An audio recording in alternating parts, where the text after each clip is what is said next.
गठबंधन प्रत्याशी ने जताई मतगणना में गड़बड़ी की आशंका, जाएंगे सुप्रीम कोर्ट। जी हां दोस्तों, जैसा कि आप लोगों ने आज सुबह एक खबर पढ़ी होगी, फतेहपुर सीकरी लोकसभा क्षेत्र से जब चुनाव हुआ है तो नई सरकार का शपथ ग्रहण भी हो चुका है। ऐसे में कल जो गठबंधन प्रत्याशी है फतेहपुर सीकरी लोकसभा क्षेत्र से रामनाथ सिंह सिकरवार, उन्होंने फिर से एक बार इस मुद्दे को, चूंकि चर्चा तो उसी समय से थी, क्षेत्र में ऐसी चर्चाएं चल रही थी कि चुनाव में कुछ गड़बड़ी हुई है। उस दिन भी जिस दिन काउंटिंग हुई थी, काउंटिंग वाले दिन कुछ ऐसी वहां पे जो कांग्रेस गठबंधन के जो कार्यकर्ता थे उन्होंने गड़बड़ी की आशंका जताई थी। लेकिन इस मामले को कुछ दिनों तक ये मामला बिल्कुल शांत रहा।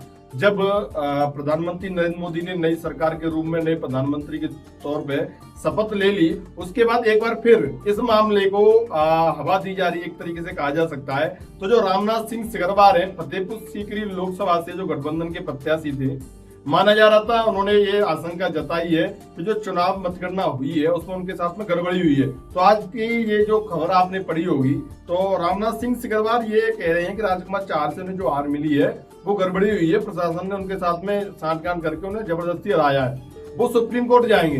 तो साथियों, इस खबर के बारे में जो डिटेल लें, क्या जानकारी, वो तो मैं आपको बताऊंगा ही। लेकिन उससे पहले मैं आप लोगों से जान लेना चाहता हूं, आपसे पूछना चाहता हूं कि आपको इस बारे में क्या लगता है। फतेहपुर सीकरी लोकसभा क्षेत्र में जो चुनाव हुआ, भारतीय जनता पार्टी के प्रत्याशी थे राजकुमार चाहर, जो लगातार दूसरी बार प्रत्याशी बनाया था भाजपा ने उन्हें। वहीं गठबंधन के प्रत्याशी थे रामनाथ सिंह सिकरवार। तो रामनाथ सिंह सिकरवार और राजकुमार चाहर दोनों के बीच में जो मुकाबला हुआ, कड़ा मुकाबला हुआ, क्योंकि जो हार जीत का दायरा है, पहले राजकुमार चाहर करीब 5 लाख वोटों से विजयी हुए थे और इस बार वो महज 43,000-42,000 वोटों पे सिमट करके रह गया।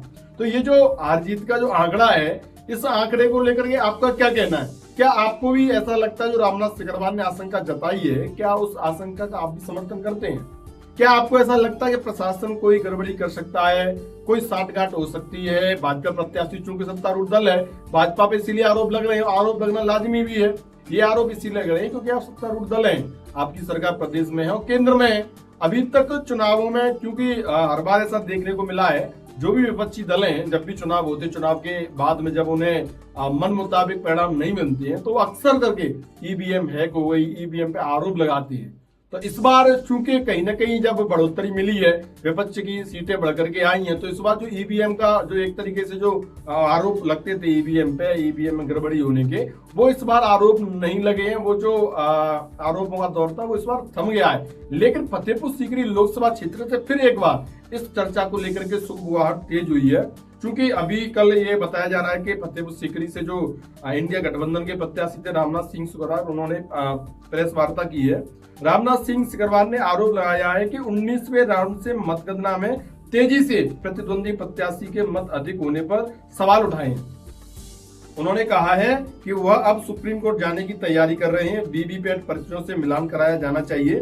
फतेहपुर सीकरी, आपको बता देते हैं, फतेहपुर सीकरी लोकसभा सीट पर कांग्रेस के प्रत्याशी ने रामनाथ सिकरवार को 4,02,252 मत मिले थे, जबकि विजेता प्रत्याशी राजकुमार चाहर को 4,45,657 मत मिले।